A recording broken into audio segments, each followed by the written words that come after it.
Now coming to the next topic, which is housekeeping practices that can be adopted. So अभी हमने discuss किया क्यों हमें better housekeeping practices adopt करनी चाहिए जिससे कम वेस्टफुल वाटर प्रोड्यूस हो. Now we are going to discuss ऐसी कौन सी हैबिट्स हैं, ऐसी कौन सी प्रैक्टिसेस हैं जो कि हम अडॉप्ट कर सकते हैं. सो सबसे पहले है we should throw all the oil and fats in the dustbin rather than throwing them in the drain. Oil and fat hardens and blocks the drain. Moreover, it is difficult to separate them from the water. तो सबसे पहली चीज है जितने भी हमारे oil चीजें हैं या ऐसी चीज जिसमें फैट्स हैं वो हमें ट्राई करना चाहिए डस्टबिन में फेंक के देते. बिकॉज हम लोगों की क्या हैबिट है, स्पेशली अगर कोई खाने की चीज है तो ऑयल वगैरह हम लोग जो भी एक्स्ट्रा बचता है या जो भी आपके खाने के टाइम बच जाता है उसको हम सिंक में ही रख देते हैं. That will go through the drain. तो उसको हमें ट्राई करना चाहिए डस्टबिन में जाए.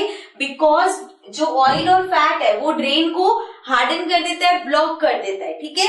एंड ऑल्सो जब हमने ये प्रोसेस देखा था कि कैसे सेपरेट किया जाता है, सो वो कह रहे हैं ऑयल और फैट्स को वाटर से सेपरेट करना भी डिफिकल्ट रहता है. ठीक है. सो देयरफॉर पहली चीज होगी जितनी भी ऐसी चीजें जिसमें ऑयल है या फैट्स है वो हमें ड्रेन में नहीं डस्टबिन में डालनी चाहिए. Then we should not throw chemicals in the drain like insecticide, pesticides or medicines. They can kill the microbes in the water that helps in its purification. So ये चीज बहुत ज्यादा आपने देखा होगा, बहुत लोगों के घर में ड्रेन्स को क्लीन करने के लिए एसिड वगैरह यूज होता है. सो देयरफॉर केमिकल्स या इवन मेडिसिन, इंसेक्टिसाइड्स, पेस्टिसाइड्स जो भी ऐसी चीजें हैं ये हमें ट्राई करना चाहिए ड्रेन में ना डाला जाए. बिकॉज उससे क्या होता है जो भी ड्रेन में पानी फ्लो हो रहा है उसके अंदर कुछ ऐसे माइक्रोब्स भी होते हैं जो पानी को प्यूरिफाई करने में हेल्प करते हैं. बट ये केमिकल्स उन माइक्रोब्स को मार देता है. तो पानी को प्यूरिफाई करने वाले माइक्रोब्स उससे किल हो जाते हैं. सो हमें ट्राई करना चाहिए ड्रेन में ऐसी कोई चीज ना डाली जाए. Then we should not throw things in the drain that can block them like food remains, cotton, soft toys, etc. We should always throw them in dustbin. Again same चीज है कि जो भी ऐसी चीजें जिससे आपको लगता है ड्रेन ब्लॉक हो जाएगा वो चीजें हमें ड्रेन के थ्रू नहीं फेंकनी चाहिए. जैसे कि कॉटन ऐसी चीज है जो कि ब्लॉक कर सकती है. इवन जैसे जिनका बहुत हेयर फॉल होता है तो हेयर भी अगर बहुत सारे उसमें कलेक्ट हो जाएंगे तो वो भी ड्रेन को ब्लॉक कर देता है. तो we have to be careful कि ये सारी चीजें ऐसे ही ड्रेन में ना जाए. ओके. सो अगेन ये सारे ऐसे पॉइंट्स हैं. अब इसके अलावा भी देयर आर मेनी पॉइंट्स जो कि इसमें इस लिस्ट में एड ऑन हो सकते हैं. तो अगर आपके पास कोई पॉइंट है या आपने कहीं से पॉइंट देखा है तो वो भी आप इसमें एड ऑन कर सकते हो. Okay. So now we'll move to the next topic. Now coming to the next topic, which is sanitation and disease. So sanitation refers to the health conditions of people related to the disposal of sewage, human excreta and provision of clean drinking water. So ये sanitation का क्या होता है? It is the condition of people. किस किस चीजों से related होती है?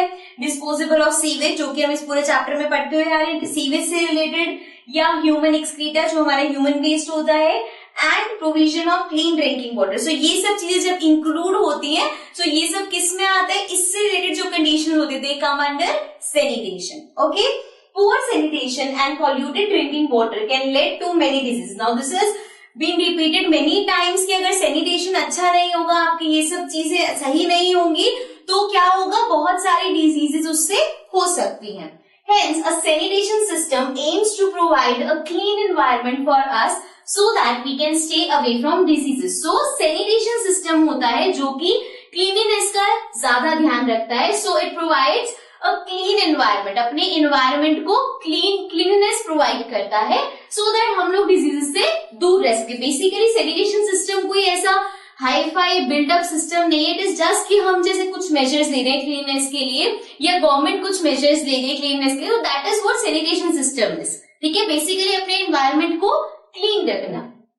Improper sanitation can give rise to different diseases that rise from contaminated water such as typhoid, dysentery, cholera. So ये सारी ऐसी डिजीजेस है जो कि मोस्टली गंदे पानी से होती है, कलेक्टेड वाटर से, गंदा पानी, ड्रिंकिंग अनहेल्दी वाटर, ये सब चीजों से बहुत सारी डिजीजेस होती है जिसके बारे में यहाँ पे डिस्कस किया. They are all under improper sanitation. अभी यहाँ पे खत्म नहीं हो रहा है टॉपिक में एक पॉइंट और है जो कि अब हम डिस्कस करेंगे.